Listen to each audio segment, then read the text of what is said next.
그에게로 나아가 땅에 엎드려 그에게 경배하고 그에게 이르되 당신의 종들에게 용감한 사람 50명이 있으니 청하건대 그들이 가서 당신의 주인을 찾게 하소서. 염려하건대 여호와의 성령이 그를 들고 가다가 어느 산에나 어느 골짜기에 던지셨을까 하나이다 하니라. 엘리사가 이르되 보내지 말라 하나 무리가 그로 부끄러워하도록 강청함에 보내라 한지라. 그들이 50명을 보냈더니 사흘 동안을 찾되 발견하지 못하고 엘리사가 여리고에게 머무는 중에 무리가 그에게 돌아오니 엘리사가 그에게 이르되 내가 가지 말라고 너희에게 이르지 아니하였느냐 하였더라. 그 성읍 사람들이 엘리사에게 말하되 우리 주인께서 보시는 바와 같이 이 성읍의 위치는 좋으나 물이 나쁨으로 토산이 익지 못하고 떨어지나이다. 엘리사가 이르되 새 그릇에 소금을 담아 내게로 가져오라 하매 곧 가져온지라. 엘리사가 물 근원으로 나아가서 소금을 그 가운데 던지며 이르되 여호와의 말씀이 내가 이 물을 고쳤으니 이로부터 다시는 죽음이나 열매 맺지 못함이 없을지니라 하셨느니라 하니 그 물이 엘리사가 한 말과 같이 고쳐져서 오늘에 이르렀더라. 엘리사가 거기서 베델로 올라가더니 그가 길에서 올라갈 때에 작은 아이들이 성읍에서 나와 그를 조롱하여 이르되 대물이여 올라가라 대물이여 올라가라 하는지라. 엘리사가 뒤로 돌이켜 그들을 보고 여호와의 이름을 저주하며 곧 숯불에서 암곰 둘이 나와서 아이들 중에 42명을 찢었더라. 엘리사가 거기서부터 갈멜산으로 가고 거기서 사마리아로 돌아왔더라. 아멘. 오늘도 하나님의 은혜가 여러분의 삶에 가득하기를 바랍니다. 여러분이 하는 모든 일들 가운데 주의 능력을 경험하고 주님의 능력으로 살아가는 복된 삶을 살아갈 수 있기를 주님의 이름으로 축복합니다. 요즘은 모든 세상의 모든 권위들이 무너지고 있는 것을 보게 되죠. 가장 쉽게 가장 처참하게 무너진 것이 교권이 아닌가라는 생각을 합니다. 이제는 선생님을 하려고 하는 사람들이 많이 줄어들었다라는 것입니다. 그래서 대학도 교원대학은 예전에는 상위 2, 3등급 되어야만이 교원대학을 갈 수 있었는데 지금은 8, 9등급 이 정도 돼도 충분히 갈 수 있다라고 합니다. 점차 교사를 지망하는 사람들이 사라지고 있다라는 의미이기도 하죠. 이유는 인권, 학생 인권의 그 발전이 아주 이렇게 활발하게 성장해 나감으로 인해서 상대적으로 교권이 땅에 떨어지게 되었고 그 교권으로 인해서 교권이 땅에 떨어짐으로 인해서 더 이상 아이들에게 지도할 수 있는 여력이 없다라고 이야기를 합니다. 이렇게 교사의 권위만 무너지느냐? 그렇지도 않죠. 정치 지도자들의 권위도 상대적으로 많이 무너져 있는 것을 봅니다.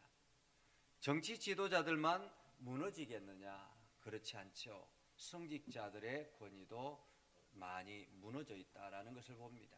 예전에는 목회자 하면 이게 세상이 믿지 않는 사람들도 인정하는 그러한 위치였지만은 지금은 목회자라고 하는 것이 오히려 세상 사람들에게 드러내기가 부끄러울 정도로 성직자의 권위가 무너졌다라는 것을 볼 수 있습니다. 그것은 성직자의 권위가 무너졌다라는 것은 하나님의 능력을 세상에 드러내는 일에 온전하게 행하지 않았다라는 의미이기도 할 것 같습니다.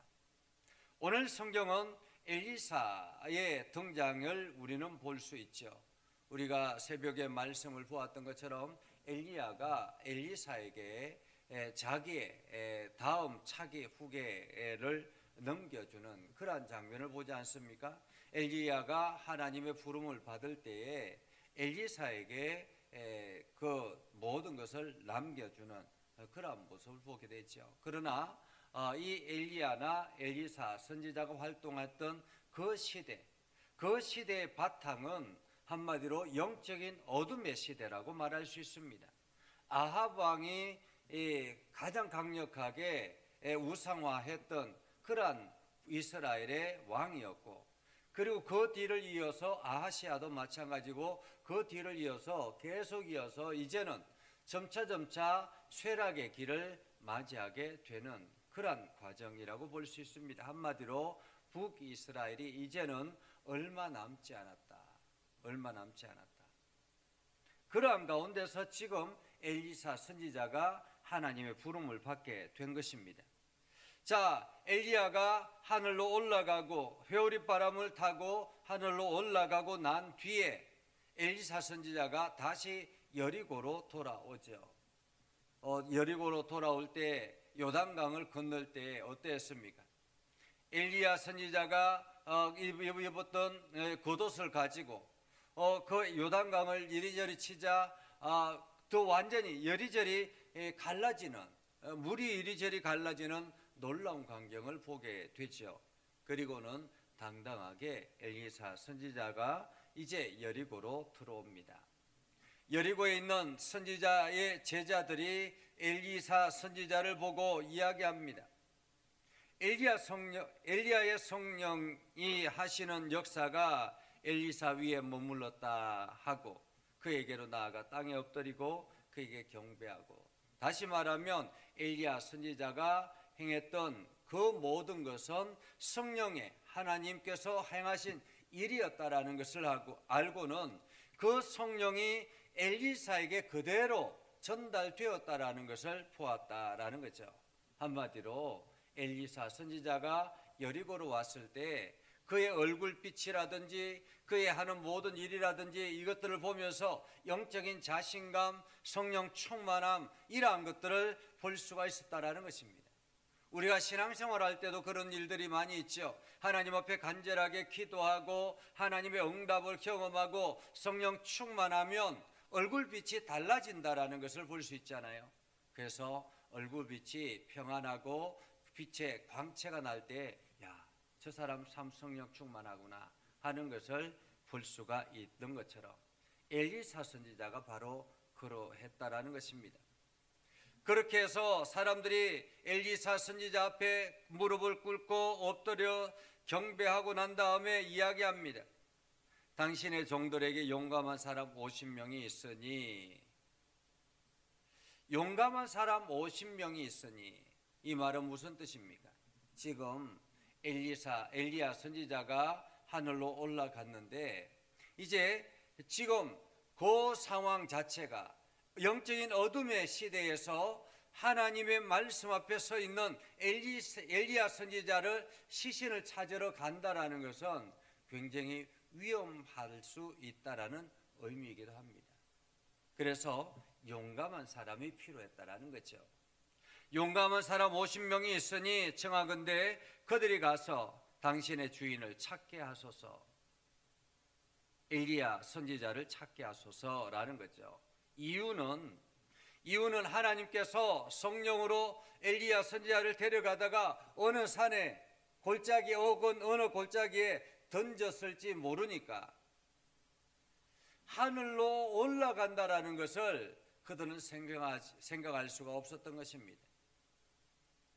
오늘날 우리가 예수를 믿고 난 다음에 부활이 있을 것이다라고 성경은 말하지만 많은 사람들이 부활에 대해서 부정적인 생각을 가지고 있는 사람들이 너무 많습니다. 사람이 죽으면 끝이지 어떻게 다시 살아날 수 있다라는 말인가 라는 그러한 의문을 가지는 사람들이 너무 많다라는 거예요. 교회 안에서도 부활에 대해서 믿지 않는 사람들이 많이 있습니다. 오늘 엘리야 선지자가 하늘로 올라가는 그 광경을 그들이 목격하면서도 물론 멀리서 보았기 때문에 제대로 보지 못했을 수 있습니다. 갑자기 회오리 바람이 막 이렇게 불더니 이 엘리야 선지자가 그 위로 올라가는, 붕 떠서 올라가는 그런 광경까지는 보았던 것이죠. 요단강 건너편에서 보았기 때문에. 그들은 생각했습니다. 그 해오리 바람이 갑자기 이렇게 불어서 엘리야 선지자를 들어서 올렸다가 어느 순간인가 그 해오리 바람이 사라지고 나면 엘리야 선지자는 어디엔가 떨어져서 죽어 있겠다라고 생각을 했던 것입니다. 그래서 엘리야 선지자의 시신이라도 찾으러 가야 되겠다라고 생각하고 용감한 사람 50명이 준비되어 있습니다. 엘리사가 이야기하죠. 보내지 말라. 갈 필요 없다라는 거죠. 갈 필요 없다. 왜 그렇습니까? 엘리사 선지자는 엘리야 선지자가 하늘로 올라간 것을 확인했기 때문에, 보았기 때문에, 경험했기 때문에 그런 것입니다. 그럼에도 불구하고 무리들은 끝까지 엘리사 선지자의 이야기를 듣지 않습니다. 오히려 부끄러워하도록 강청했다라고 합니다. 부끄러워하도록. 엘리야 선지자의 성천을 믿지 못한 것이죠. 여기서 강청하다라는 말은 압박을 가하다, 밀어내다 이런 말이거든요. 한마디로 지금 엘리사 선지자에게 압박을 가했다라는 것입니다. 당신만의 스승이 아니라 우리의 스승도 되니까 우리가 그를 찾겠다, 그의 시신을 찾겠다라고 이야기한 거죠.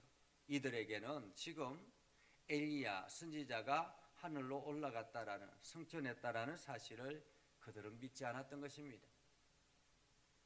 엘리사 선지자도 믿었고 성령의 임재도 믿고 있었고 엘리야의 그 훈련도 받았고 그랬던 사람인데, 지금으로 말하면 철저하게 교회 생활, 신앙생활하는 사람인데도 불구하고 부활에 대해서 믿지 못하는 것과 같다라는 것입니다. 그래서 엘리사가 하는 수 없이 보내라라고 이야기하죠. 그래서 50명이 그 엘리야 선지자가 있었던 그 지역을 주변을 돌아다닙니다. 얼마나 돌아다녔냐면 사흘 동안 찾았다라고 합니다. 사흘 동안 그 지역, 엘리야 선지자가 있었던 그 지역을 수색했습니다. 여기저기 50명이 수색했으니까 얼마나 먼 거리들을 수색했겠습니까? 그런데 빈손으로 돌아왔습니다. 그때 엘리사가 이야기하죠. 내가 가지 말라고 하지 않았더냐라는 거죠. 가지 말라고 하지 않았더냐. 이러한 광경 속에서 그 성읍에 사람들, 여리고에 사는 사람들이죠. 여리고에 사는 사람들이 엘리사에게 찾아왔습니다. 그리고는 이 성읍이 위치는 참 좋은데, 사실 위치는 좋죠. 여리고 성읍의 조금 바로 건너편에는 요단강이 있었고 요단강의 물줄기는 항상 흐르고 있었기 때문에 언제든지 물이 부족해서 못 사는 동네는 아니었습니다.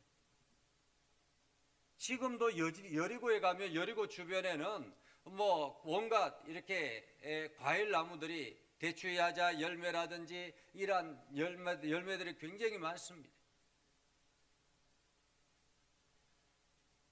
오늘 여리고 사람들이 이야기합니다. 이 성읍의 위치는 좋으나 물이 나쁨으로 토산이 익지 못하고 떨어집니다. 이 열매가 그냥 맺히면 금방 익지 않고 떨어진다라는 거예요. 열매가 많이 맺혔는데 익지 않고 떨어지면 문제죠. 그런데 이 사람들은 그것이 물의 문제였다라고 생각했던 것입니다. 그런데 오늘 엘리사 선지자가 이야기합니다. 새 그릇에 소금을 담아서 내게로 가져오라 라고 하고 그 소금을 가지고 엘리사가 물 건너로 나아가서 소금을 그 가운데 던지며 이르되 여호와의 말씀이 내가 이 물을 고쳤으니 이로부터 다시는 죽음이나 열매 맺지 못함이 없게 하리라. 오늘 하나님께서 이 여리고의 물 근원에 치료하시고 회복시키는 것을 봅니다. 여호와의 말씀이 내가 이 물을 고쳤으니, 어쩌면 이 물은 여리고가 처음 이스라엘 백성들이 가나안 땅에 들어올 때 무너뜨렸던 그 여리고, 그 이후에 그 무너진 여리고성이 그때부터 황폐해져서 이 여리고성은 어두워졌던 것입니다. 땅이 어려움을 겪고 있었다라는 거죠. 그런데 오늘 엘리사가 하나님의 말씀을 대언합니다. 내가 이 물을 고쳤으니. 엘리사가 고친 것이 아닙니다. 소금을 던졌다고 고쳐진 것이 아닙니다. 하나님께서 이것을 고쳤으니 라는 것입니다. 다시는 죽음이나 열매 맺지 못함이 없을지니라. 오늘 우리의 육체도 마찬가지고 우리의 삶도 마찬가지입니다. 하나님이 고쳐야 완벽하게 고쳐지는 거예요. 소금으로 고치는 것은 임시방편인 것입니다. 의사를 통해서 고치는 것도 임시방편입니다. 하나님이 내 육체를 들어서 사용하시고 하나님께서 내 육체에 안수하셔서 치료하셔야만이 육체가 온전하게 깨끗하게 치료되는 것입니다. 그렇기 때문에 우리는 하나님 앞에 엎드려야 되는 거예요. 의사의 손길도 필요하죠. 약도 필요하죠. 그러나 더 중요한 것은 하나님의 손길입니다. 오늘 하나님께서 여리고를 고쳤습니다. 다시는 죽음이나 열매 맺지 못함이 없으리라. 이것이 여리고성이 다시 회복되어지는 놀라운 역사를 경험하는 출발점이었습니다. 그렇게 해서 여리고의 물을 고치고 난 다음에 22절에 보면 이렇게 말하죠. 그 물이 엘리사가 한 말과 같이 고쳐져서 오늘에 이르렀더라. 오늘까지도 그 물이 좋은 물로 이어졌다라는 것입니다. 그리고 난 다음에 엘리사가 베델로 올라가죠.